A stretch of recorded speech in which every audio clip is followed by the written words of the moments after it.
جوانی میں صدقہ خیرات کرنا مشکل، کیونکہ جوانی میں انسان کیا کرتا ہے، روکتا ہے کہ ابھی میں پیسے بناؤں گا۔ اچھا، ایک موضوع سے ہٹ کے بات آ رہی ہے، دیکھو ایک بات خوب اچھی طرح کان میں بٹھا لو، دل میں بٹھا لو، کان سے سن لو، دل میں بٹھا لو۔ عام طور پہ جب ہم لوگوں کو صدقات و خیرات کی ترغیب دیتے ہیں تو لوگ کہتے ہیں پہلے ہمارے موٹے موٹے ضروری کام نمٹ جائیں، کچھ چیزیں ہیں، اس کے بعد انشاءاللہ ہم کیا کریں گے، پیسے جو بچ جائیں گے تو پھر ہم انشاءاللہ کسی اچھے کوئی مدرسہ بنا لیں گے، کوئی اسپتال بنا لیں گے، اچھے کام کریں گے ہم۔ یہ بہت بڑی مسٹیک ہو رہی ہے آپ سے، اس لیے کہ آپ نے اس کو ضروری کاموں کی فہرست میں شامل نہیں کیا۔ آپ ابھی تک دنیا کو مسافر خانہ سمجھنے کے لیے تیار نہیں ہو۔ یہ ضروری کام سب سے پہلے ہونا چاہیے، کیونکہ موت کا کوئی بھروسہ نہیں ہے۔ اور آخرت کے لیے صدقہ جاریہ کہ آپ کا کوئی ایسا اکاؤنٹ کھل جائے جو آخرت میں آپ کے کام آئے، کوئی ہسپتال بنا دیا، کوئی مدرسہ بنا دیا، کوئی کنواں کھدوا دیا، یتیم خانہ بنوا دیا، یا یتیم خانے کے ساتھ تعاون کر دیا، یا کسی گھر کو پراپر بیس پر آپ نے کوئی بھی جو وہ تو بہت سارے مصارف ہیں نا۔ تو میں نے لاکھوں پتی لوگوں کو بھی دیکھا ہے کہ بھائی اللہ نے آپ نے ولیمے پہ 6 لاکھ روپے اڑا دیے، اور یار 8-10 لاکھ کا کوئی ادارہ بنا دو، یا کسی مدرسے میں کوئی ڈسپینسری بنا دو، یا کوئی اچھی فالتو نہ اڑاؤ جا کے کوئی بھی مانگ رہا ہے پکڑا دیے۔ یہ بھی بہت بڑی مصیبت ہے لوگوں کے ساتھ۔ اب جیسے وہ عرب کا جو شیخ ہے نا، جو اس بھکاری اس کے ماں باپ کو دعائیں دے رہا تھا اور یہ پیسے دے رہا تھا، تو میں اس عرب کے پاس ہوتا، میں کہتا آپ صدقہ کریں مگر ایسے ہی نہیں کسی کو پکڑانا شروع کر دیں، کیونکہ اس سے جو مستحق ہوتے ہیں ان کا حق مارا جاتا ہے۔ آپ یہ دیکھیں کہ یہ واقعی مستحق بھی ہے یا نہیں ہے، ورنہ وہ کوئی بھی دعائیں دے کے پیسے نکالنا شروع کرے گا۔ ٹھیک ہے، اس کا جذبہ اچھا تھا، اللہ کرے اس کے ماں باپ کی مغفرت ہو گئی ہو، لیکن اصول جو شریعت نے بتایا ہے کہ پیسہ اللہ کی بہت بڑی نعمت ہے اور نعمت کو ضائع کرنے کی اجازت نہیں ہے۔ بہت سوچ سمجھ کے آپ نے خرچ کرنا ہے کہ مخلوق کو فائدہ زیادہ سے زیادہ ہو۔ کم سے کم انویسٹمنٹ میں زیادہ سے زیادہ فائدہ کیسے ہو سکتا ہے، پھر اس میں زیادہ انویسٹمنٹ کرو۔ جیسے دنیا کے بزنس کا اصول ہے نا کہ انویسٹمنٹ کوشش ہو کم سے کم اور پروفٹ زیادہ سے زیادہ۔ ایسا تھوڑی کہ کوئی بھی کاروبار کے لیے 1 کروڑ مانگ رہا ہے، آپ نے کہا پکڑا دیا، چل دیکھا جائے گا کتنا پروفٹ آ رہا ہے۔ تو بھائی جو دنیا کی تجارت کا اصول ہے وہی اصول آخرت کا۔ تو آخرت کا اصول یہ ہے کہ جو 2 چیزیں اس میں فوکس کرنی ہے، انسانیت کی خدمت زیادہ سے زیادہ کس کام میں ہے۔ بعض کام ایسے انسانیت کی خدمت بہت ہے مگر ان کے اثرات زیادہ عرصے نہیں رہتے، پھر بھی یہ کام کرنا ہے، کیونکہ اس میں خدمت کیا ہے، جیسے بھوکے کو کھانا کھلانا۔ اب ایک آدمی کے پاس کھانے کے پیسے نہیں، علاج کے پیسے نہیں، وہ تو مر جائے گا بیچارہ، بھوک کی تکلیف کون برداشت کر سکتا ہے۔ تو بھوکے کو کھانا کھلانا یہ بظاہر صدقہ جاریہ تو نہیں ہے، کیونکہ یہ زیادہ ٹائم تک چلے گا نہیں نا، کھانا کھا لیا پیٹ بھر گیا بس ختم، لیکن یہ خدمت بہت بڑی ہے تو اس کو بھی فوکس کرنا ہے۔ اور بعض چیزیں ایسی ہوتی ہیں کہ جس میں فوری طور پر خدمت تو بہت نہیں ہو رہی ہوتی، لیکن اس کا اثر آپ کے مرنے کے بعد بھی قائم، جیسے کنواں بنا دیا آپ نے۔ اب کنواں ایسی چیز ہے جب تک کنواں رہے گا لوگ پانی پیئیں گے، آپ کو ثواب ملتا رہے گا۔ درخت لگا دیا مر گئے تو درخت سے کو بہت زیادہ، ایک درخت سے کیا فائدہ ہوگا، نہیں آ رہی سمجھ میں بھائی آپ نے ایک نیم کا درخت لگا دیا تو کوئی بہت تو نہیں نا، کوئی لوگ اس کو کھائیں گے تھوڑی، نہیں بھی لگاتے تو کیا ہو جاتا۔ تو اس میں انسانیت کا فوری طور پہ کوئی بہت زیادہ فائدہ نہیں ہو رہا ایک درخت سے، لیکن اس کے اثرات بہت دیر تک قائم رہیں گے۔ یعنی آپ مر بھی گئے تو درخت کے نیچے کوئی بھی چھاؤں لے گا، درخت آکسیجن سے فائدہ پہنچائے گا، چرند پرند اس سے کھائیں گے۔ تو آپ صلی اللہ علیہ وسلم نے فرمایا، صحیح مسلم کی حدیث ہے، جس نے درخت لگا کے مر بھی گیا تو جب تک درخت رہے گا اس کو ثواب ملتا رہے گا۔ تو اس میں فائدہ تو کم ہے لیکن دیر پا ہے، مرنے کے بعد بھی یہ عمل چلتا رہے گا۔ تو ان 2 قسم کی چیزوں کو فوکس کرنا ہے۔ اور کچھ چیزیں ایسی ہیں جس میں جسمانی فائدے کے ساتھ دینی فائدہ بھی ہے، جیسے دینی مدارس کو سپورٹ کرنے کا فائدہ کیا ہوتا ہے، غریب طلبہ کو کھانا بھی ملتا ہے، علم بھی ملتا ہے، وہ عالم بن کے دنیا میں کام کرتے ہیں۔ تو صدقہ جاریہ بھی ہے، مرنے کے بعد وہ علماء جو کام کریں گے پھر آگے ان سے جو ہدایت پھیلے گی، پھر وہ لوگ آگے جو تبلیغ کریں گے، تو جب تک اسلام باقی رہے گا آپ کو ثواب ملتا رہے گا۔ لیکن اب یہ بھی نہیں کہ کسی بھی مدرسے میں اٹھا کے دے دو، سوچ سمجھ کے کون کام کر رہے ہیں، کون ویژنری لوگ ہیں، کون، بہت اس میں پھینکنا نہیں ہے میرے بھائی۔ جیسے دنیا کی تجارت میں پیسہ پھینکا نہیں جاتا، بہت سوچ سمجھ کے۔ کوئی بھی آپ کے پاس آئے بولے 1 لاکھ روپے دو، میں پیسے کما کے آپ کو ہر مہینے 6,000 روپے دیا کروں گا، آپ پکڑا دو گے؟ ہیں انکوائری کرو گے بھائی 1 لاکھ کہاں، کون سا کاروبار آ گیا جس میں 1 لاکھ پہ آپ مجھے 10,000 دو گے یا 6,000 دو گے؟ وہ بتائے گا یہ ہے، اچھا مجھے دکان دکھاؤ چل کے، پھر جب آپ کو دکان دکھائے گا تو آپ کہو گے جب 1 لاکھ پہ آپ 6,000 کما سکتے ہو تو اپنے ہی لگا لو. ہیں کیا خیال ہے بھائی؟ میرے والد صاحب نے کہا تھا جو بھی آئے نا پیسے مانگنے اور کہے کہ اس انویسٹمنٹ میں اتنا پروفٹ ہے اتنا پروفٹ ہے، آدھا تمہیں دوں گا آدھا خود رکھوں گا، تو اس سے پہلے پوچھو کہ تمہارے پاس کتنے پیسے ہیں. وہ بتائے اتنے، تو پھر پورے اپنے کیوں نہیں لگا لیتے، اس میں پورا پروفٹ خود رکھو. کیا خیال ہے بھائی؟ ہاں وہ غریب آدمی ہو تو ایک الگ بات ہے، اور اللہ کا شکر ہے مجھے اس کا فائدہ ہوا. ایک دفعہ ہوا، دوسری دفعہ والد صاحب کی نصیحت پہ عمل نہیں کیا تو سارے پیسے ہی الحمدللہ سارے ہی ڈوب گئے تھے. ٹھیک ہے، ایک دفعہ فائدہ بھی ہوا. ایک صاحب جو ایک بڑے پوش ایریا میں رہتے تھے، میں چونکہ اس ایریا کا نام لوں گا تو کہیں ایسا نہ وہ سمجھ جائیں، لیکن قصہ پرانا ہو گیا وہ نہیں سمجھیں گے، پھر بھی احتیاط یہی ہے کہ نام نہ لیا جائے. مالدار علاقے کے تھے، مجھے کہنے لگے کہ میں یہ کاروبار کرنا چاہتا ہوں. اچھا اس ایسے ایریا میں رہتے تھے کہ مجھے پتا تھا اتنے پیسے تو ان کے پاس ہوں گے ورنہ اس ایریا میں رہ نہیں سکتا آدمی. اب ایک آدمی ڈیفینس، ایک مثال دے رہا ہوں ڈیفینس کی، ڈیفینس میں رہتا ہو اور کہ میری تنخواہ 10,000 روپے، تو آپ کہو گے بھائی 10,000 والا ڈیفینس میں نہ کرائے پہ رہ سکتا ہے اور اپنا گھر ہو تو سوال ہی پیدا نہیں ہوتا. یہ کروڑوں کا تو نے گھر کیسے خرید لیا 3 کروڑ کا ہے بھائی؟ ہو سکتا ہے 4 کروڑ. اسٹیٹ ایجنٹ والے مجھے پھر فون کریں گے آپ نے ڈیفینس کی ویلیو کیا کر دی ہے، بیان میں گرا دی ہے. تو میں مثال دے رہا ہوں، یا اب ہر بیان کو نا لوگ بڑے سینسٹیو بن کے لے رہے ہوتے ہیں کہ آپ نے ڈیفینس میں 3 کروڑ بول دی ہے، ہماری تو ویلیو. تو اب کیونکہ شہرت ہو گئی ہے نا تو ہر چیز کو بہت زیادہ لوگ سیریس ہو رہے ہیں. 25 کروڑ ٹھیک ہے نا، 25 کروڑ کا. اب اس سے پھر لوگ پریشان ہوں گے یار ہم لے رہے تھے آپ نے قیمت بڑھا دی. تو بھائی یہ محض ایک مثال ہے، مجھے نہیں پتا ڈیفینس میں قیمتیں کیا چل رہی ہیں، تو کچھ بھی لگا لو قیمت. تو آپ نے کیا کیا، بات کیا چل رہی تھی؟ ہاں بندہ میرے پاس آیا، رہتا پوش ایریا میں، مالدار علاقے میں، مجھے کہنے لگا آپ مجھے پیسے دو میں یہ چیز خرید کے بیچوں گا، آدھا پروفٹ آپ کا آدھا میرا. تو مجھے ابا کی بات یاد آ گئی. میں نے کہا جو اتنے انویسٹمنٹ آپ مجھ سے کروا رہے ہو تو یہ چیز آپ خود خرید کے بیچ دو پورے پیسوں کی، پورا پروفٹ آپ کا، مجھے آدھا کیوں دے رہے ہو؟ انویسٹمنٹ جو مجھ سے کروا رہا ہے اور آدھا پروفٹ دے رہا ہے، اس کا مطلب وہ رسک لینے کے لیے تیار نہیں ہے. بولے ڈوبیں تو اس کے ڈوبیں، اس کا مطلب آپ کو خود پتا ہے کہ یقینی پروفٹ نہیں ہے. سمجھتے ہو کہ نہیں سمجھتے؟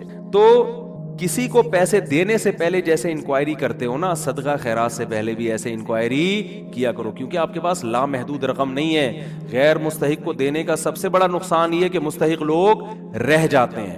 لوگ کہتے ہیں کسی غیر مستحق کو چلا گیا تو کیا ہے، او بھائی پھر اتنے پھر مستحقین رہ جائیں گے اس سے. اور ثواب کمانا ہے نا تو ثواب تو جب ہی ملے گا جب آپ کا پیسہ صحیح جگہ پہ جائے گا. جو غیر مستحق ہو اس کو ہدیہ دے دیا کرو بھائی دوستی یاری میں کہ چل یار گفٹ ہے. بات آ رہی ہے سمجھ میں؟ تو یہ میں اہم پوائنٹ کی بات بتا رہا ہوں کہ 2 جگہ خرچ کرنا ہے، ضرورت اور دوسرا جس کا اثر دیر پاؤ. تو صدقہ جاریہ بھی اچھی چیز ہے اور انسانیت کی ضرورت پوری کرنا. آپ کہہ سکتے ہیں یار ایک بھوکے کو کھانا کھلا دیا پیٹ بھر گیا تو وہ تو بس ایک ثواب مخصوص مل گیا تو اب تو ختم نا. صدقہ جاریہ تو قیامت تک رہتا ہے. یہ اس لیے بتا رہا ہوں کہ ہم بعض دفعہ لوگوں کو بتاتے ہیں کہ یار یہ دیکھو یہ غریب ہے، اس کو بیوہ ہے، اس کے گھر میں راشن ڈال دو. کہہ رہے ہیں نہیں ہم تو صدقہ جاریہ چاہتے ہیں. تو یاد رکھو صدقہ جاریہ کے اپنے فضائل ہیں کہ وہ چلتا رہے گا آپ کا، لیکن بھوکے کو کھانا کھلانے کے، اس کی ضرورت پوری کرنے کے اپنے، وہ ثواب تھوڑا ہے لیکن وزنی بہت ہے. وزنی کیسے؟ حدیث میں آتا ہے قیامت کے دن اللہ اعلان کریں گے، جب میدان حشر ہوگا نا بہت سختی کا دن ہوگا تو اللہ اعلان کریں گے کہاں ہیں وہ لوگ کہ جب میں بھوکا تھا تو انہوں نے مجھے کھانا کھلایا، میں پیاسا تھا تو انہوں نے مجھے پانی پلایا، آج ان بھوکوں کو میں کھلاؤں گا کیونکہ انہوں نے مجھے کھلایا تھا. جیسے ہوتا ہے نا آپ کو بھوک لگ رہی تھی، کسی نے آپ کا اکرام کیا تو اب آپ کو کہیں وہ بھوکا نظر آئے تو آپ سب سے پہلے اس کو کھلاؤ گے نا. یار میں ٹی وی میں آ رہا ہوں کیا ہیں، تھک گئے ہو تو بیان ختم کر دیتا ہوں، بس ویسے ہی بھی ختم ہونے والا ہے. دیکھو غیرت مند انسان کیا کرتا ہے، آپ بھوکے تھے اور آسان مثال آپ کی گاڑی میں پیٹرول ختم ہو گیا، آپ نے پیٹرول پمپ والے سے کہا یار تھوڑا سا ڈال دو، پیسے بعد میں دے دوں گا میں آپ کو، ابھی جیب میں ہے نہیں. اس نے کہا چل یار ڈال دیا پیٹرول، میں اپنے پیسوں سے ڈال رہا ہوں جاؤ یار. ایک دن کیا ہوا، اتفاق سے آپ پیٹرول پمپ کے مالک بن گئے. وہ آیا گاڑی لے کے، پیٹرول نہیں ہے، لائن لگی ہوئی ہے، بہت سے غریب آ گئے بغیر پیٹرول کے نا ٹھیک ہے نا. اب آپ کے پاس محدود پیٹرول ہے تو آپ کس کی گاڑی میں ڈالو گے؟ آپ اعلان کرو گے بھائی جنہوں نے میری بائک میں یا گاڑی میں پیٹرول ڈالا تھا نا وہ بندہ آگے آ جائے، اس کو تو اس کی ضرورت تو پوری کرنی. تو ایک عام انسان جب یہ کام کرتا ہے تو اللہ تو غیور ہے بھائی. تو اللہ اعلان کرے گا بھوک اور پیاس میں لوگ تل ملا رہے ہوں گے، اللہ کہے گا سب سے پہلے ان کو کھلاؤں گا جنہوں نے جب میں بھوکا تھا مجھے کھلایا، جب میں پیاسا تھا مجھے پلایا. تو لوگ کہیں گے اللہ تو کہاں بھوکا ہو سکتا ہے؟ تو اللہ کہیں گے میری مخلوق میں فلاں شخص بھوکا تھا، تو اس کا بھوکا رہنا ایسا ہی ہے جیسے میں، کیونکہ حدیث میں آتا ہے الخلق عیال اللہ، جیسے گھر کا کوئی سربراہ ہوتا ہے نا، تو بچے بھوکے ہوں گے تو تکلیف کس کو ہوتی ہے؟ باپ کو ہوتی ہے کہ نہیں ہوتی ہے؟ تو آپ صلی اللہ علیہ وسلم نے فرمایا اللہ کی مخلوق بھی ایسے جیسے اللہ کے اہل و عیال، اللہ کا تو اہل و عیال نہیں ہوتے لیکن مثال دی ہے، ایسے ہی ہے، اللہ کو ان کی فکر ایسے ہی ہے۔ وہ الگ بات ہے بہت سے بھوکے مرتے ہیں، یہ اللہ کی تقدیر ہے، یہ اللہ کی حکمت ہے، دنیا کو اللہ نے ایسے ہی چلایا ہے کہ کسی کو ملے گا کسی کو نہیں ملے گا، یہ اب اس میں تو اللہ سے نہیں الجھ سکتے، لیکن اللہ اعلان کرے گا کہ میری مخلوق میرا خاندان تھی، گویا کہ اللہ کا خاندان نہیں ہوتا، یعنی میرے ماتحت تھی، اور میں لوگوں کے ذریعے لوگوں کو کھلاتا ہوں، تو جب میں بھوکا تھا تو فلاں کا بھوکا ہونا ایسا ہی ہے جیسے میں بھوکا۔ تو اس سے پتہ چلتا ہے کسی بھوکے کو کھانا کھلانا ایسے جیسے آپ کس کو کھلا رہے ہو؟ اللہ کو۔ تو اگرچہ یہ صدقہ جاریہ نہیں ہے لیکن بھائی ایک نیکی ہے، لیکن یہ وزنی بہت زیادہ ہے، تو ان دونوں مدوں میں خرچ کیا کرو۔ کرو گے کب؟ لوگ کہتے ہیں اچھا ٹھیک ہے، وہ ایک دو کو تو کھلا دیتے ہیں، جو بڑا اماؤنٹ ہے نا، جیسے اپنی شادی بیاہ پہ خرچ کرتے ہیں، گاڑیوں پہ خرچ کرتے ہیں، مکان پہ خرچ کرتے ہیں، اس ٹائپ کا اماؤنٹ اللہ کے لیے خرچ، اللہ کے لیے بس وائپر والے کو 20 روپے، اب تو 20 ریٹ تھوڑے بڑھ گئے ورنہ 5 پہ چل رہے تھے، وہ پھر کھلا مانگ بھی رہے ہوتے تھے۔ وہ پھر کیا مانگ رہے ہوتے تھے؟ ایک آدمی نے کسی فقیر سے کہا کہ ایک فقیر کسی آدمی کے پاس آیا کہ اللہ کے نام پہ نا پتہ نہیں کچھ چائے پلا دو یا کچھ کھانا کھلا دو، تو اس نے 100 کا نوٹ نکالا، بولا کہ 50 روپے ہیں؟ اس نے کہا ہاں، اس نے کہا کہ 50 روپے دے گا واپس لے گا، اس نے کہا پہلے وہ اس سے پی لو جا کے۔ یہ بھی لوگوں کو جانچنے کا ایک، بھائی بھکاری سے بولے جی پہلے وہ پیسے تو خرچ کرنا تھے تیرے پاس ہیں، یہ بھی ایک طریقہ، بڑا خاندانی طریقہ ہے، ٹھیک ہے نا؟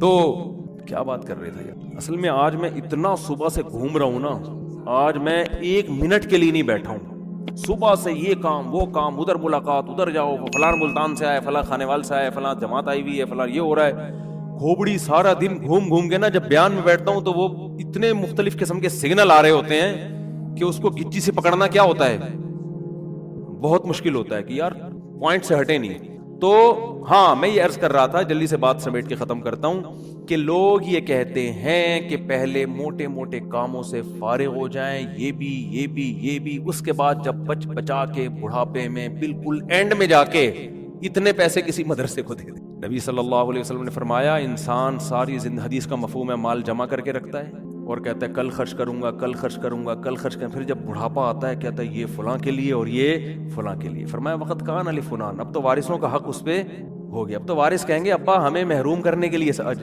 اپنی تو ساری عیاشی ابا نے کر لی، اب جب ابا کا انا للہ ہونے والا ہے، دنیا سے جانے والے ہیں، اب بچوں کو نظریں ہوتی ہیں دو دکانیں ابا کی میرے حصے میں آئیں گی، چلو ابا سے ایسی لالچ تو نہیں کرنی چاہیے، لیکن بہرحال پتہ ہے کہ یار چلو ابا نے بنائی اب ہمارے کام آئیں گی۔ اب ابا کیا کر رہے ہیں؟ فلاں 2 دکانیں مدرسے کو دے دو، فلاں فیکٹری کو دے دو، یتیم خانے کو دے دو، تو اس میں نقصان کس کا ہو رہا ہے؟ کیونکہ اب تو ابا کو ضرورت نہیں ہے، تو نہ کرنے سے یہ بھی پھر بھی بہتر ہے 1/3 کے اندر کہ بچوں کو نقصان نہ ہو۔ اگر بچوں کو نقصان ہو رہا ہے پھر تو یہ بالکل صحیح نہیں ہے۔ حدیث میں آتا ہے کہ آخر عمر میں نا اس طرح سے صدقہ کر دینا کہ بچے دوسروں کے محتاج بن جائیں، آپ صلی اللہ علیہ وسلم نے اس کی اجازت نہیں دی ہے۔ لیکن اگر بچوں کے لیے اتنا چھوڑ کے جا رہے ہو آخر عمر میں کہ وہ اپنے پاؤں پہ اچھی طرح کھائیں گے پیئیں گے، تو پھر 1/3 آپ صدقہ بھی کر سکتے ہیں، جائز ہے اور اس کا بھی ثواب ملے گا، لیکن میرے بھائی یہ خاندانی صدقہ نہیں کہلائے گا، اس لیے کہ آپ نے تو بھرپور عیاشی کر لی نا، آپ کی تو 4 شادیاں معذرت کے ساتھ ہو گئیں، ایک جس کی ہو گئیں ان کی بات کر رہا ہوں، اور آپ کی تو جناب یہ بھی ہو گیا وہ بھی ہو گیا، سارے کام ولیموں پہ بھی اڑا دیا اور انویسٹمنٹ بھی دبا کے کر لی، کاروبار بھی ہو گیا، سب کچھ مزے تو اڑا لیے نا آپ نے۔ تو یہ نبی کی نظر میں افضل صدقہ نہیں ہے، افضل صدقہ یہ ہے، آپ صلی اللہ علیہ وسلم سے صحابی نے پوچھا یا رسول اللہ سب سے بہترین صدقہ کون سا ہے؟ آپ نے فرمایا وہ صدقہ ہے تأمل الغنا وتخشى الفقر، تمہیں امید ہو کہ اگر یہ پیسہ میں نے صدقہ نہیں کیا تو اس سے ڈبل بنا سکتا ہوں، پیسے سے پیسہ کما سکتا ہوں، یہ امید ہو، اس حال میں پیسہ صدقہ کرو، اور یہ بھی ڈر ہے کہ اگر کر دیا تو فیوچر میں غریب نہ ہو جاؤں، اس ملی جلی کنڈیشن میں جو صدقہ ہوگا نا وہ کیا کہلائے گا؟ خاندانی صدقہ۔ سمجھ میں نہیں آ رہی بات؟ تو اس لیے صدقات و خیرات میں یہ نہیں کہہ رہا، یہ تو حدیث میں بھی منع ہے کہ اتنا کر دینا کہ کل لوگوں کے محتاج بن جائیں، یہ تو جائز ہی نہیں ہے نا، کہ اپنے ضروری جو بیوی بچوں کے ہیں وہ تو بہرحال، لیکن صرف اتنا کر لیں کہ آپ جب یہ کہتے ہیں نا کہ میرے یہ چند ضروری کام ہو جائیں تو پھر میں یہ کروں گا، یہ الفاظ غلط ہیں. آپ یہ کہیں کہ میرے چند ضروری کاموں میں ایک اہم ترین کام یہ بھی ہے، تو یہ والا کام بھی ان ضروری کاموں کی طرح ترجیحی بنیادوں پہ کرنا ہے، اور یہ چند ضروری کام جس میں یہ بھی ہو جائیں تو پھر میں کیا ہو جاؤں گا؟ فری، پھر میری مرضی میں جہاں چاہے صدقہ کروں. بہت مشکل ہے بات سمجھانا. تو بڑی انویسٹمنٹ جیسے بزنس پہ کرتے ہیں، بڑی انویسٹمنٹ جیسے شادی پہ کرتے ہیں، بڑی انویسٹمنٹ جیسے اپنے بچوں کی ایجوکیشن پہ کرتے ہیں، ایسے ہی ایک آدھ بڑی انویسٹمنٹ آخرت کے لیے بھی کرنی چاہیے. سمجھا پا رہا ہوں اپنی بات؟ لیکن وہ خاندانی انویسٹمنٹ ہو، مرے تو پتہ چلے کہ یار ایک ہسپتال ہے چل رہا ہے بھائی غریبوں کے لیے. سمجھتے ہو گے نہیں سمجھتے ہو؟ دیکھو گورے بھی بڑی بڑی انویسٹمنٹ کرتے ہیں لیکن ان کا کوئی بچوں کا ان پہ ٹینشن نہیں ہوتی نا، نہ بیوہ کا خیال ہے ان کو، نہ بچوں کا خیال ہے. آپ کے لیے صدقہ کرو گے ثواب ملے گا، کیونکہ آپ تو پوری فوج چھوڑ کے جا رہے ہو اگر میرے بیان سنتے ہو. کیا خیال ہے؟ ٹھیک ہے نا، پوری فوج ہے آپ کی. تو دونوں. اور پھر عجیب بات ہے، آپ نے اس نیت سے نہیں کرنا کہ ریٹرن ملے گا، اسی نیت سے کرنا ہے کہ میں نے جو خرچ کیا وہ گیا، ختم، بس دنیا میں نیکی کر دریا میں ڈال. لیکن ویسے میں ایک جنرل نالج کے لیے بتا رہا ہوں کہ اللہ ڈبل کر کے دیتا ہے واپس، بلکہ اور بڑھاتا ہے. پھر دیتے جاؤ گے بڑھاتا جائے گا، دیتے جاؤ گے حدیث میں آتا ہے ما نقصت صدقۃ من مال، صدقے سے مال میں کبھی بھی کمی نہیں ہوتی نہیں ہے. لیکن آپ نے یہ نیت نہیں کرنی، آپ نے یہ نیت کرنی ہے کہ میں دے رہا ہوں اور مجھے نقصان نہیں ہوگا اس کا، میرا کاروبار بھی کم ہو جائے گا اور میرے گھر میں بھی تھوڑا خرچہ کیا ہو جائے گا. یعنی میری اپنی بیوی بچوں سے تو خرچہ مت روکو، ان کو نہ بھیٹ چڑھاؤ اپنے توکل کی، ٹھیک ہے نا.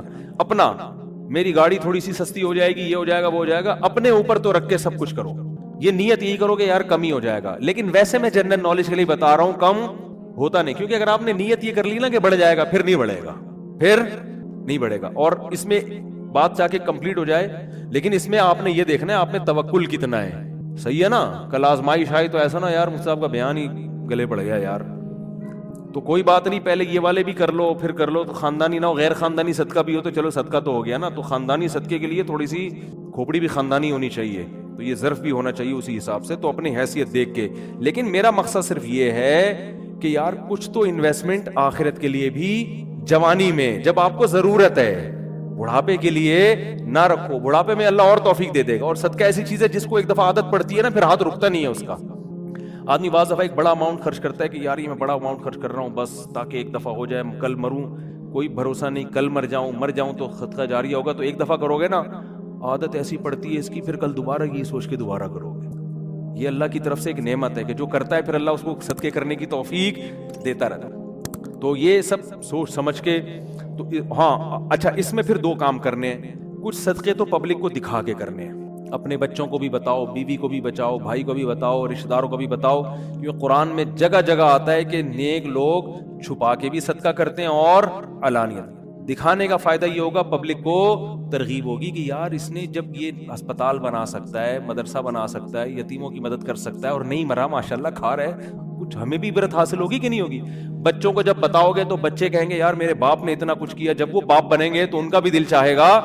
تبھی میں لوگوں سے کہتا ہوں اپنی بہنوں پہ خرچ کیا کرو لفافے میں، اور بچے کو بتاؤ دیکھو میں نے پھپھو کو تمہاری اتنے پیسے دیے، شو مارنے کے لیے نہیں، تاکہ وہ بھی آپ کی بہنوں، آپ کی بیٹیوں پہ، جب آپ اپنی بہنوں پہ اپنی اولاد کے سامنے خرچ کرو گے تو آپ کا بیٹے کو خیال ہوگا کہ یار مجھے بھی جب میری ارننگ آئے گی تو مجھے بھی اپنی بہنوں کا خیال کرنا ہے. ہماری یہ پرمپرا ہے، ہمارے خاندان میں مرد عورتوں کا خیال کرتے ہیں. آپ کیا کرتے ہو؟ کبھی ایک دھیلا بچے نے نہیں دیکھا کہ آپ کی جیب سے اس کی پھپھو کے لیے نکل رہا ہو، ٹھیک ہے نا. نصیحتیں آپ کی صبح شام ماشاءاللہ ہول سیل کے حساب سے چلتی رہتی. بچے کو سمجھاتے رہتے ہو غریبوں کا خیال کیا کرو، بوڑھے ماں باپ کا خیال کیا کرو. بچے کو پتا ہے فری پھوکٹ کی نصیحتوں کے علاوہ ابا کے پاس کوئی کام نہیں. فری پھوکٹ کی نصیحت. جب آئیں گے گھر میں ٹارزن بن کے، کہتے تو نہیں ہے لیکن دل میں یہی ہوتا ہے یہ کر لو، یوں نماز کیوں نہیں پڑھتا، یہ کیوں نہیں کرتا، یوں کیوں نہیں، ویڈیو گیم کھیلتا رہتا، پٹاخ تھپڑ لگایا، یہ کر رہا ہے وہ کر رہا ہے. بچے کو پتا ہے ابا کے پاس فری پھوکٹ کی نصیحتوں کے علاوہ، وہ ہمارا فلاں ماموں بیمار تھے، ابا نے ایک دھیلا نہیں نکالا جیب سے. امی کی طبیعت خراب ہوتی ہے تو ابا کے پاس ہسپتال لے جانے کا ٹائم نہیں ہے. نصیحتیں جتنی مرضی کروا لو، نصیحتیں بھی کریں لیکن نصیحت سے زیادہ عمل. بات آ رہی ہے سمجھ میں؟ ایک صاحب تھے وہ نا بہت زیادہ صدقہ کرتے تھے امریکہ میں ہیں وہ. میں نے ان سے پوچھا, میں نے کہا یار آپ ہر مہینے کچھ نہ کچھ کرتے رہتے ہو اتنی, اور وہ ایسی قوم سے تھے جو کنجوسی میں مشہور ہے. میں نے ان سے پوچھا آپ کی قوم کیا ہے؟ میرا خیال تھا کوئی سید ہاشمی قریشی ہوں گے, کوئی وہاں کے مکہ مدینہ کے اتنے سخی. تو انہوں نے کہا یار ہم وہ قوم کا نام لیا جو کنجوسی میں جس پہ لطیفے بنے ہوئے ہیں. میں نے کہا اس قوم کے ہو کے آپ اتنے ماشاءاللہ؟ تو انہوں نے کہا یار میرے باپ کو ہم نے بہت صدقہ کرتے ہوئے دیکھا ہے, تو بس ہم نے ابا سے سیکھی, ہماری یہ بلڈ میں یہ چیز شامل ہو گئی ہے, نہیں کرے تو ہمیں سکون نہیں ملتا. میں نے کہا یار بڑے خاندانی ہو. میں نے کہا یار کبھی آپ کو دکھاؤں گا بھائی اس قوم پہ لطیفے بنانا چھوڑ دو. قوموں پہ لطیفے ہیں نا, ایک قوم بڑی کنجوس مشہور ہے, ان کے یہاں جب بچہ پیدا ہوا نا تو سب آئے مبارکبادی کے لیے, سارے جمع ہو گئے. تو بچہ کہتا ہے سارے یہاں جمع ہو گئے, دکان پہ کون بیٹھا ہوا ہے؟ تم سب یہاں گئے مبارکباد دینے, کم بختو. یعنی اتنی اللہ نے اس بچے کو قوت گویائی عطا فرمائی, یہ بلڈ میں آ جاتی ہے نا چیز. تو بچے کو عقل نہیں ہے, شعور نہیں ہے, لیکن اس کے جینز میں یہ چیز آ گئی ہے کہ بھائی دکان کا بھائی آدھے ابھی آ جاتے, آدھے کسٹمر کو سنبھالتے. یہ لطیفہ ہے, کوئی سچا واقعہ نہیں ہے یہ, ٹھیک ہے نا, ایسی فرضی لطیفہ ہے سمجھانے کے لیے کہ کچھ اتنا کر کے جاؤ کہ بچے پیدا ہو کے جو ہے نا یہ بول رہے ہوں کہ ہم مبارکبادی میں 5 روپے تمہاری جیب سے نہیں نکلے. سخاوت کی ترغیب دیں وہ. تو خیر کچھ چھپا کے کچھ دکھاؤ, اور کچھ کیا کرو ایسا چھپاؤ کہ وہ حدیث میں آتا ہے دائیں سے دو بائیں کو پتہ نہ, بھول جاؤ. نیکی کر کے دریا میں ڈالنا جسے کہتے ہیں, خود بھی بھول جاؤ کہ میں نے کوئی نیک کام کوئی صدقہ کیا, کسی غریب کو کھلایا بھی ہے کہ نہیں کھلایا. جیسے عرب لوگ کرتے ہیں نا, آتے ہیں بیٹھ جائیں بھائی, بیان ختم ہو جائے پھر کرنا سوال, ٹھیک ہے, بیان ختم ہو جائے. تو جیسے عربوں میں ہے نا کہ دائیں ہاتھ سے دیتے ہیں ایسے, بعض فقیروں کو وہ یوں کرتے ہیں جیب میں ڈالتے ہیں, یوں کر کے نکل جاتے ہیں. اس فقیر کا سامنا بھی نہیں کرتے کہ کہیں یہ نہ دیکھ لے, اور پھر یہ جب ملے گا تو جھک کے ملے گا, یہ بھی نہ ہو. ایسا دو کہ کسی کو بھی پتہ نہ ہو, جس کو حدیث میں کہتے ہیں لا تعلم شمالہ ما تنفق یمینہ, دائیں ہاتھ جو خرچ کر رہا ہے بائیں کو بھی پتہ نہ چلے. یمحق اللہ الربا وَيُرْبِي الصَّدَقَاتِ. کیا عجیب آیت ہے. دیکھو سود کسے کہتے ہیں؟ جتنا پیسہ ہوگا اس سے مزید پیسہ بنتا ہے نا انسان کے پاس. 1 لاکھ اگر آپ کے پاس ہے تو آپ سود پہ قرضہ دے کے 1,02,000 بنا لو گے اس کو. 2 لاکھ ہیں تو 2 سے 2,04,000, ایسے ہی اس کو ضرب دیتے چلے جائیں. تو اس سے کیا لگتا ہے کہ پیسہ پیسے کو کھینچ رہا ہے, ایسا ہی ہے نا. زکوٰۃ کیا ہے؟ بالکل سود کی الٹ ہے. 100 روپے میں 2.5 روپے, ایسا ہی ہے نا. یعنی جو سود کے ریٹ آج کل کیا چل رہے ہیں بینکوں میں, 2% یا 2.5% نا, یہی چل رہا ہے نا ریٹ. کیا ہو گیا بھائی, 7% ہے. اچھا سود کا ریٹ زیادہ, تو سود زیادہ کما رہا ہے انسان. یعنی 1 لاکھ پہ 7,000, 1 لاکھ پہ 7,000 ریٹ ہے, تو 7% آپ 1 لاکھ پہ کما رہے ہو, یعنی 100 روپے پہ 7 روپے. زکوٰۃ بھی جتنے زیادہ اماؤنٹ ہوگا زکوٰۃ اتنی زیادہ نکلے گی. 100 روپے پہ 2.5 روپے, 200 پہ 5 روپے, 1 لاکھ پہ 2,500, 2 لاکھ پہ 5,000. تو اس سے مالدار کہے گا کہ یار سود بڑھتا ہے اور زکوٰۃ پیسے کو گھٹاتی ہے. جتنا پیسہ ہوگا زکوٰۃ اتنی زیادہ زکوٰۃ ہے. زکوٰۃ بھی ایک صدقے کی ایک قسم ہے نا. تو دیکھنے میں لگتا ہے کہ صدقے سے پیسہ کم ہوتا ہے, سود سے بڑھتا ہے. اللہ نے قرآن میں اس کی بالکل نفی کر دی. یمحق اللہ الربا, فرمایا اللہ سود کو مٹاتا ہے. اب مٹانے کا لفظ اللہ نے جو استعمال کیا, اس میں کیا حکمت ہے, اس پہ کھوپڑی استعمال کریں گے تو انشاءاللہ سمجھ میں آئے گی یہ بات. یمحق اللہ الربا, سود کو اللہ کیا کرتا ہے؟ جیسے ربڑ سے ہم کوئی چیز لکھتے ہیں تو یوں کر کے مٹاتے ہیں نا, تو ایسے اللہ سود کو کیا کرتا ہے؟ مٹاتا. شاید اس میں یہ حکمت ہو کہ سود بظاہر تو بڑھتا ہوا نظر آتا ہے, مگر اللہ باقاعدہ ارادہ کر کے ایسے اسباب پیدا کرتے ہیں کہ بڑے ہوئے پروفٹ کو گھٹا دیتے ہیں. جیسے ہم کوئی چیز لکھتے ہیں نا, ایک چیز لکھے ہی نہیں, لکھ کے مٹانا تھوڑا مشکل کام ہے نا, تکلف کرنا پڑتا ہے. تو اللہ بھی باقاعدہ ارادہ کر کے ایسے کچھ حالات پیدا کر دیتے ہیں کہ وہ بڑی ہوئی رقم کی برکت ختم. کیسے حالات کہ بھئی مسائل, اتنی ارننگ نہیں ہوئی جتنے خرچے اللہ نے بڑھا دیے.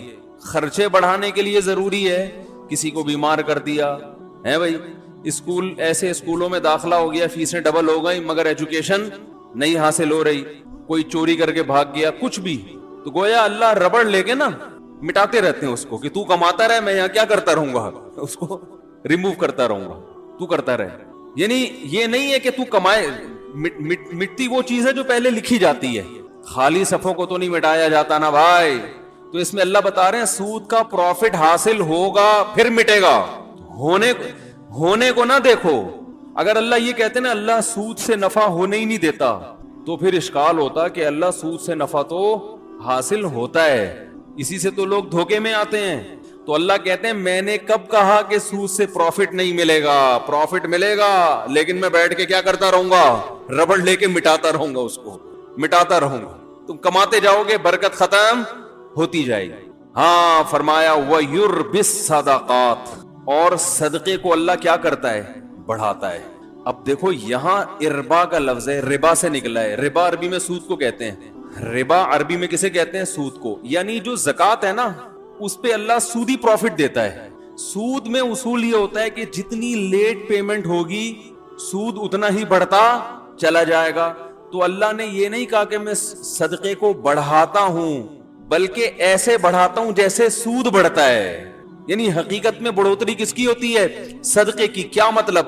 اس کو دوسرے مقام پہ اللہ نے قرآن میں یوں بتایا کہ جو لوگ اللہ کی راہ میں اپنا مال خرچ کرتے ہیں کمثل حبۃ انبتت سبع سنابل, جیسے ایک دانہ زمین میں بویا جاتا ہے اور اس سے 7 کونپلیں پیدا ہوتی ہیں اور ہر کونپل میں 100 دانے. جیسے ایک دانہ ایسے ملٹی پلائی ہوتا چلا جاتا ہے نا, اس طرح سے صدقہ کیا ہوتا چلا جاتا ہے؟ ملٹی پلائی. کیونکہ آپ نے صدقہ کیا, اس صدقے سے ایک تو صدقے کا ثواب ملا, اس صدقے کی وجہ سے آگے جو خیریں پھیل رہی ہیں ان تمام خیروں میں آپ کا حصہ. تو یہ بڑھتا چلا, گرو کرتا ہے. یہ سود میں جتنی لیٹ واپسی ہوگی اتنا سود بڑھتا چلا جائے گا. تو صدقہ بھی اس حساب سے کیا ہوتا ہے؟ بڑھتا چلا جاتا ہے, بڑھتا چلا جاتا ہے. اور جہاں جہاں وہ اس سے خیر پھیلے گی وہ تمام خیروں میں آپ کا حصہ ہوتا چلا جائے گا. تو اس لیے سخی بنو بھائی. یہ جو ہر وقت گنتے رہنا نا بیٹھ کے اتنے پیسے ہو گئے, اتنے یہ ہو گئے, اتنے ہو گئے, آج کل یہی چل رہا ہے مارکیٹ. تھوڑا سا دل بڑا رکھو, کبھی کبھار بڑا اماؤنٹ بھی صدقہ کر دیا کرو. یہ اٹھایا, یہ گڈی, یہ سمجھ رہے ہو؟ دوبارہ اس کر کے دکھاؤں؟ بتانے سے یہ چیزیں سمجھ میں نہیں آتی, کر کے دکھاؤں. جیب میں ہاتھ ڈالا, گٹی کہیں سے آپ کو ملی بڑی اماؤنٹ نا, اچانک کوئی بڑا پروفٹ, آپ نے کہا یار پورے سال کماتے ہیں یہ والا پروفٹ سارا کیا کر دو, بڑا اماؤنٹ آ گیا نا کہیں سے, جیب میں گڈی لے کر آ رہے ہیں, اٹھایا, بہن کو دے دیا, یہ رکھ جا. سمجھ میں نہیں آ رہی میرا خیال, اور پھر بھول جاؤ اس کو.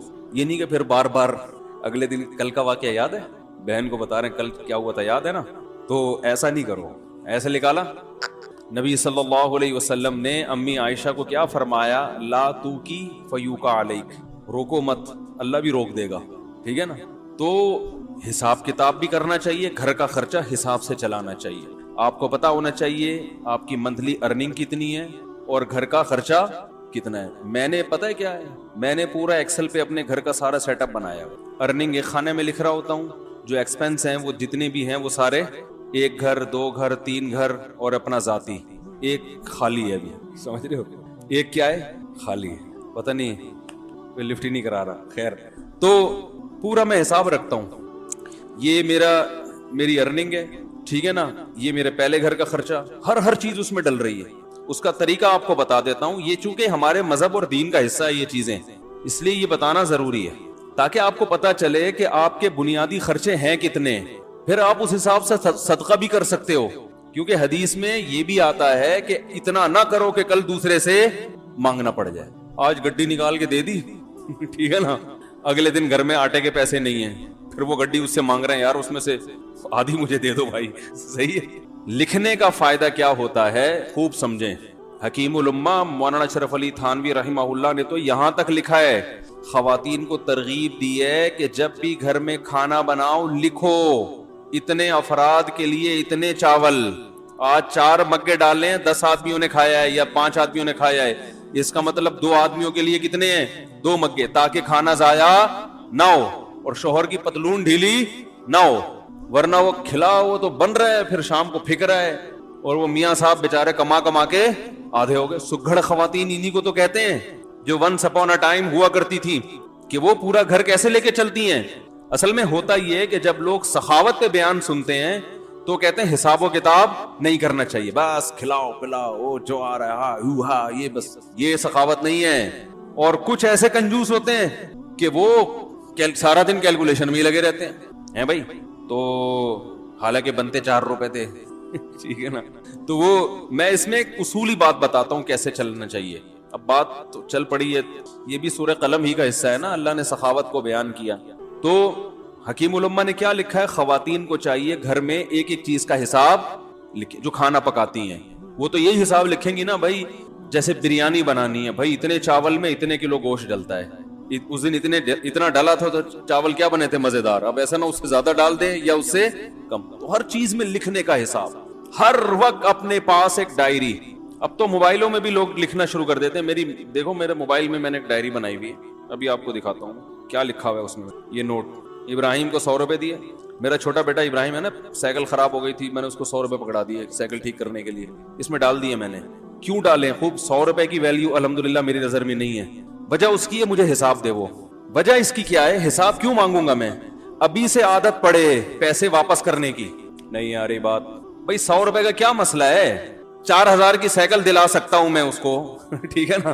تو 100 روپے کا حساب رکھنا کیوں ضروری ہے. ممکن ہے کوئی دیکھے تو بولے یار مفتی صاحب کتنے کنجوس ہیں, بچوں سے 100 روپے کا حساب بھی انہوں نے رکھا ہوا ہے. یہ کیوں رکھا ہے کہ میں یہ دیکھوں گا کہ اس کو میں نے 100 روپے دیے, یہ جو پیسے بچے واپس کرنا بھولتا ہے یا نہیں بھولتا. اگر بھولتا ہے تو میں پکڑوں گا. کیا آپ کو جب میں نے پیسے دیے تھے تو آپ نے واپس کیوں نہیں, ابھی سے نہیں پکڑا تو کل یہ لاکھوں لاکھ روپے بھی دینا بھول جائے گا. نہیں آ رہی بات, کل یہ بحریہ ٹاؤن میں این ممکن ہے پلاٹ خریدے 1 کروڑ کا کسی بندے سے. ممکن تو بھائی بہت کچھ ہو سکتا ہے نا, وزیر اعظم بھی بن سکتا ہے. اور پھر جب وزیر اعظم بنا اور لوگوں نے کہا آپ نے تو کہا تھا غربت کا خاتمہ کریں گے, کہیں گے او سوری میں کیا ہوا, بھول گیا تھا غربت کا خاتمہ کرنا. آپ نے کہا تھا کراچی میں گندگی کا ڈھیر ہٹوائیں گے آپ, اس لیے آپ کراچی والوں نے آپ کو ووٹ دیا. ارے یار میرے ذہن سے نکل گیا. ٹھیک ہے, نہیں آ رہی بات. تو اس کا تعلق صرف بچے کی کس سے ہے, تربیت سے. ہمارے ذمے تربیت کی کوشش ہے, نہ بنے تو اللہ کی مرضی. سمجھ رہے ہو. تو بچوں کو نا پیسے دے کے بگاڑنا نہیں چاہیے, ان میں عادت خراب ہوتی ہے. پیسے دینے تو وہ دیں, جیب خرچی ان کی باندھیں تاکہ وہ اپنی مرضی سے کھائیں. تو وہ جیب خرچی کا سیٹ اپ الگ ہے, وہ ہم ہر جمعے کو بچوں میں جیب خرچی بانٹتے ہیں, لیکن معاملات میں ان کو 2 نمبری کی اجازت نہیں. میں نے لکھا ہوا ابراہیم کو 100 روپے دیے. اب میں یہ نوٹ کروں گا کہ یہ 100 روپے کا مجھے حساب دیتا ہے یا بھول جاتا ہے. ابھی لکھنے کی کیا ضرورت ہے, دماغ میں کیوں نہیں رکھا بھائی. دماغ کو مفید کاموں کے لیے رکھو. 100 50 روپے کے لیے دماغ کو فالتو میں مت کھپاؤ بھائی. یہ چیز اگر یہاں نہ ہوتی, دماغ میں ہوتی, تو دماغ اور کسی کام کا ہوتا. یہ بیان کرتا میں یہاں بیٹھ کے, ہر وقت دماغ میں یہی یاد رکھنا, اس کو 100 روپے دیے, اس کو 50 روپے دیے, اس کو 1 لاکھ روپے دیے, اس کو یہ دماغ میں. دماغ سے چیز اٹھا کے کہاں لے کے جاؤ, ڈائری میں. حضرت حکیم الامہ مولانا اشرف علی تھانوی رحمہ اللہ تعالی, یہ مجدد تھے اپنے دور کے, ایسے خاندانی آدمی تھے. یہ ذکر کرتے ہوئے جا رہے تھے. ان کا معمول تھا فجر کے بعد ذکر کرنے کا, تو چہل قدمی بھی کرتے تھے تاکہ واکنگ ہو جائے فجر کے بعد, اور ذکر بھی. تو ایک دم رکے, جیب سے ڈائری نکالی, قلم سے, قلم ان کے یہاں رہتا تھا ہر وقت کان پہ, فوراً کچھ لکھا اور ڈائری جیب میں. کسی نے پوچھا حضرت آپ ذکر کر رہے تھے, یہ ابھی بعد میں لکھ لیتے یہ؟ انہوں نے کہا نہیں, میرا دماغ اللہ کی طرف ہے. ذہن میں خیال آیا, اگر میں ڈائری پہ نقل نہ کرتا نا تو وہ خیال مجھے محفوظ رکھنے کے لیے بار بار دماغ کہاں جاتا, اسی خیال کی طرف, تو وہ مجھے ذکر سے بھی غافل کرتا. وہ چیز دماغ سے کہاں آ گئی, ڈائری میں, اب جیب میں. اب دوبارہ ذکر توجہ کے ساتھ. اب یہ ڈائری کی ٹینشن ہو گئی ہے, اب یہ اپنی ٹینشن کیا ہو گیا بھائی. ایسی خاندانی چیزیں ہیں یار, یہ تو زندگی میں کامیابی کے اصول ہیں اللہ کے بندو. ہمارے پاس کسی کے پاس بھی کوئی ڈائری نہیں ہوتی. لاکھوں کروڑوں کے بزنس دماغ میں چل رہے ہوتے ہیں. وسیم کباڑیے سے 1 لاکھ روپے لینا ہے, سلیم گولے گنڈے والے کو 20 لاکھ روپے دینے ہیں, ٹھیک ہے نا. سب دماغ کچومبڑ بنا ہوا ہے, دماغ کا کچرا کنڈی بنا ہوا ہے. دماغ کچرا کنڈی بنا ہوا ہے کہ نہیں بنا ہوا؟ اتنی فکریں ہیں, کیا کیا کھوپڑا ہے, یہ کیا ہے, اس کو یہ کرنا ہے, اسے یہ کرو, پھر بھول گیا, پھر بھول گیا, جو بات ہو بھول گیا, ہر چیز بھول رہا ہے. تو مجھے کہتے ہیں بیان کے دوران بھول جاتے ہیں کیا ٹاپک چل رہا تھا. تو آپ جو چیزیں بھول رہے ہیں نا وہ زیادہ خطرناک ہے. آگے کیا لکھا ہوا ہے, پھل, وہ اس کی قیمت لکھی ہوئی ہے. اب یہ نہیں کہ پوری ڈیٹیل کے ساتھ ایک ایک چیز, ایسا نہیں, اشارے. یہ اشارے اس لیے کہ رات کو 24 گھنٹے میں ایک ٹائم جو ہے نا, یہ سب چیزیں ایکسل میں چلی جائیں گی. کہاں چلی جائیں گی؟ سب جو یاداشتیں ہیں, جب سے 100 روپے تو نہیں جائیں گے, یہ تو ایک یاداشت ہے نا کہ اس نے حساب دیا کہ یہ ادھر ہی رہے گا. باقی جتنے خرچے آج ہوئے وہ سارے کہاں چلے جائیں گے؟ وہ آفس کا جو سافٹ ویئر آتا ہے نا خرچوں کا, ایک گھر 2 3 4 جو بھی ہیں اللہ توفیق دے, تو وہ سب اس میں ڈال دیے. اس سے کیا ہوتا ہے بھائی, بدگمانی سے انسان بچتا ہے. علماء کہتے ہیں کہ بدگمانی کا موقع فراہم, بولو بھائی مت کرو. کیسے؟ ہم جب حضرت کے پاس گئے نا, حضرت مفتی رشید احمد صاحب کے پاس, تو حضرت فرمایا کرتے تھے رات کو جو پیسے ہیں نا آپ کے, وہ لاکر میں رکھیں. کسی طالب علم کو بٹوا نکال کے اپنے سرہانے پہ رکھنے کی اجازت نہیں ہے. کیوں؟ اگر چوری ہو گیا یا گم گیا, شبہ ہوگا ساتھ والے پر, شیطان کو موقع مل جائے گا اپنے ساتھی کے خلاف بدگمان کرنے کا. حالانکہ عین ممکن ہے ساتھ والے نے چوری نہ کیا ہو, باہر سے کوئی چور آ جاؤ, کوئی بندہ آیا ہو لے کے چلا گیا ہو, لیکن یہ وضاحتیں کون کرتا پھرے گا بعد میں؟ فوراً دماغ میں کیا آئے گا, اس نے کیا ہے. یہ بھی ممکن ہے اس نے کیا بھی ہو. تو فرمایا کرتے تھے کہ بدگمانی کے مواقع سے بچنا ضروری. تو لکھنے کا فائدہ یہ ہوتا ہے کہ ایک تو بدگمانی سے انسان بچتا ہے. سمجھ رہے ہو, آپ کی بیگم نے کوئی سوٹ خریدا 5,000 روپے کا, ہمارا تو میرا اپنا حساب ایسا ہے, میں دماغ میں کچھ رکھتا ہی نہیں ہوں. مجھے تو پتہ ہی نہیں ہوتا کہ ابھی خریدا تھا تو کل خریدا تھا کہ نہیں خریدا تھا. ساری چیزیں کہاں جا رہی ہیں؟ لیپ ٹاپ. تو اب اگر کبھی اختلاف ہوگا تو کل لیا تھا پرسوں لیا تھا, تو لیپ ٹاپ سے پوچھ کے بتاتا ہوں میں, ٹھیک ہے نا؟ کس سے پوچھ کے بتاتا ہوں؟ لیپ ٹاپ بتائے گا کہ پچھلی عید پہ کتنا خرچہ ہوا تھا, اس عید پہ. ایک چیز تمیز سے لے آئے نا ہر چیز, بھائی عید پہ اتنے. اب میری لوگ کہتے ہیں نا اتنے گھر کیسے چلا رہے ہو, جیسے کمپنی چلتی ہے نا ہم ایسے چلا رہے ہیں. کمپنی کا ایک نظام ہوتا ہے نا, سسٹم ہوتا ہے. مجھے عید پہ شاپنگ میرے لیے سب سے آسان ہے, آپ لوگ کے لیے ایک گھر کے لیے مشکل ہوگی, کیونکہ مجھے پتا ہے پچھلی دفعہ عید پہ کتنے خرچ ہوئے تھے, وہ حساب نکالو, اس دفعہ تھوڑا گڑ زیادہ ملا کے پیسے بانٹ دو, ختم, چلو ہماری وجہ سے, ٹھیک ہے نا. وہ رمضان سے یعنی شعبان میں ہی سارا حساب کلیئر, پیسے دے دیتا ہوں میں, بھائی اب جس نے جو خریدنا ہے خرید لے. ہر ایک کے فی بندہ اتنے پیسے, عید کے گریوی جو ملے گی نا عید پہ وہ فی کس اتنی ہے, تو پھل کے حساب سے ہر چیز ایسے تمیز سے چل رہی ہے. تو اب ہوتا کیا ہے, لکھنے کا فائدہ کیا ہوگا, ادھر آپ نے اپنی ارننگ لکھی, ادھر ڈیلی بیسس پہ آپ نے اپنے خرچے ڈال دیے. مہینے کے آخر میں یہ لکھنا اس لیے نہیں ہے کہ کنجوسی کرے انسان, گھر والوں پہ خرچ نہ کرے, نہ خرچ کریں کھول کے, جتنا اللہ نے آپ کو دیا دبا کے کریں خرچ. بعض دفعہ لکھا جاتا ہے کنجوسی کی بیس پہ, بیگم ایک آم تم نے آج کھایا تھا, لیپ ٹاپ میں لکھا ہوا ہے, کل دوبارہ آم کھانے کی آپ کو اجازت نہیں ہے. یہ نہیں, یہ مقصد نہیں ہے. کہیں آپ سمجھ رہے ہو کہ مفتی صاحب گن کے کھلا رہے ہیں گھر والوں کو, ایسا نہیں ہے. آم کے تو بارے میں میرا نظریہ یہ ہے کہ آم کے لیے کھانے کا لفظ ہی آم کی توہین ہے. آم کے لیے جو لفظ استعمال ہوتا ہے وہ کون سا؟ پھوڑنا. میں تو کہتا ہوں بھائی آم جب کھانے ہو تو کھلانا ہے تو پھر ہم کھائے گا ہی نہیں, پھوڑنے کی اجازت ہو تو ہم کھائیں گے, ایک آدھ آم سے مزہ نہیں آتا. خیر اللہ نے اگر دیا ہو تو انسان کرے, نہیں دیا تو صبر کرے انسان. تو اس کا فائدہ کیا ہوگا, جب آپ یہ ہر چیز لکھیں گے تو آپ کو پورے مہینے اندازہ ہوگا. ایک فائدہ یہ ہوگا کہ آپ کے خرچے آپ کی ارننگ سے کم ہیں یا زیادہ. اگر بیلنس, وہ اس میں خود بخود بیلنس آ رہا ہوتا ہے نا, اتنا بیلنس رہ گیا, اتنا رہ گیا, اتنا رہ گیا, اتنا رہ گیا, تو ممکن ہے 31 تاریخ کو آپ کا بیلنس مائنس میں جا رہا ہو, -50,000. اس کا مطلب آپ سے بڑا بیوقوف دنیا میں کوئی ہے ہی نہیں, کیونکہ دنیا میں جس آدمی کی کمائی کم اور خرچہ زیادہ, اس کا مطلب وہ اپنے آپ کو بھیک مانگنے کے لیے تیار کر رہا ہے, باتیں چوتھی شادی کی کر رہا ہے, صحیح ہے نا. لیکن حالات ایسے ہیں کہ بقیہ بھی یا تو بھاگ جائیں گی یا یہ کشکول لے کے بھیک مانگے گا. یہی مطلب ہے کہ نہیں ہے؟ تو پہلا فائدہ آپ کو یہ ہوگا کہ قرآن نے جو ہمیں حکم دیا ہے کہ اعتدال سے خرچ کرو, وَلَا تَبْسُطْهَا كُلَّ الْبَسْطِ, نہ اتنی کنجوسی کرو اور نہ اتنی سخاوت کرو کہ کل لوگوں سے بھیک مانگنی پڑے. تو یہ جو میانہ روی قرآن کا حکم ہے, اس حکم پر عمل کرنا اس وقت تک ممکن ہی نہیں ہے جب تک آپ کو یہ نہ پتا ہو کہ میری ارننگ زیادہ ہے یا میرے خرچے زیادہ ہیں. اگر آپ نے دیکھا کہ آپ کے خرچے زیادہ ہو رہے ہیں تو پھر اس میں کیا کرو, بے ڈھنگے طریقے سے خرچے کم نہیں کرو. پھر آپ نے یہ دیکھنا ہے کہ ان میں کون سے خرچے ایسے ہیں جن میں کمی صحت کے لیے نقصان. ترجیحات کیا؟ سب سے پہلے صحت ہے نا.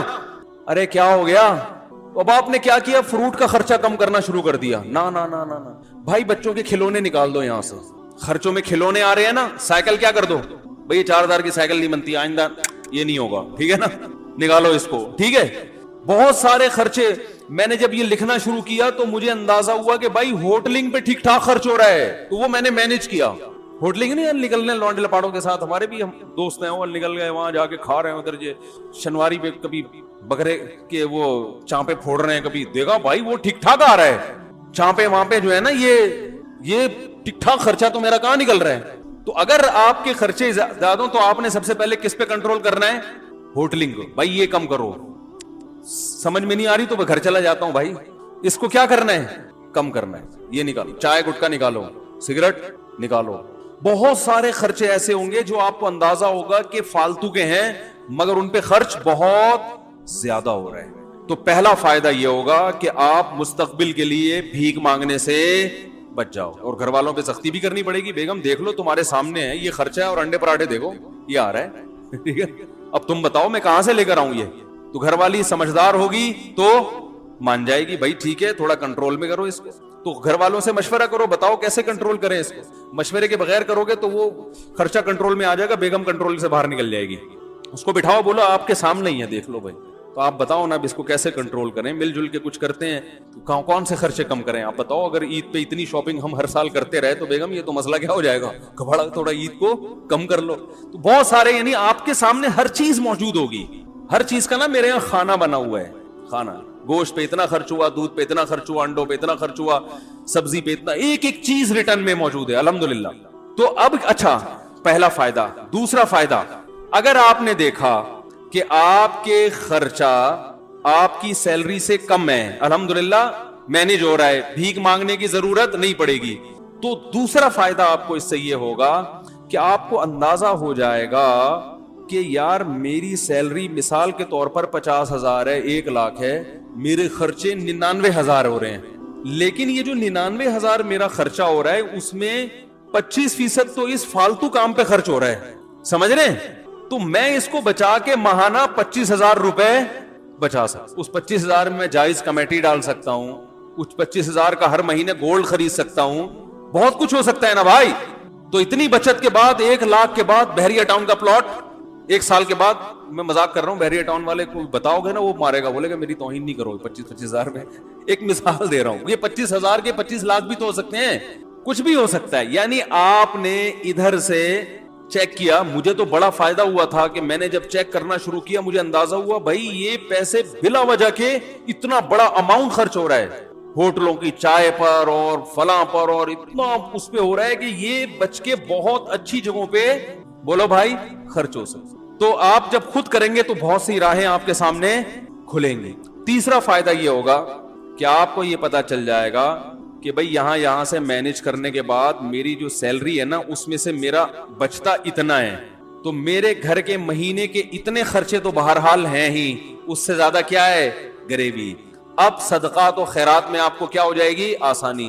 اس میں ایک کام اور کرو, ہم میں چونکہ توکل کم ہے تو آپ اتنا اماؤنٹ جمع کرو گولڈ کی شکل میں کہ آج آپ کی تنخواہ اگر چھوٹ جاتی ہے, آپ کو جاب سے نکال دیا جاتا ہے, تو گولڈ کی شکل میں آپ کے پاس 1 سال کا راشن بولو بھائی ہونا چاہیے. مثلا آپ نے وہاں کیلکولیشن کی, آپ نے اندازہ لگایا کہ میرا ماہانہ خرچہ 1,00,000 ہے. ایک مثال دے رہا ہوں, ایک نارمل ایک فیملی والے 1-2 بچوں کے ساتھ 1,00,000 بہت اچھے طریقے سے ہو جاتا ہے.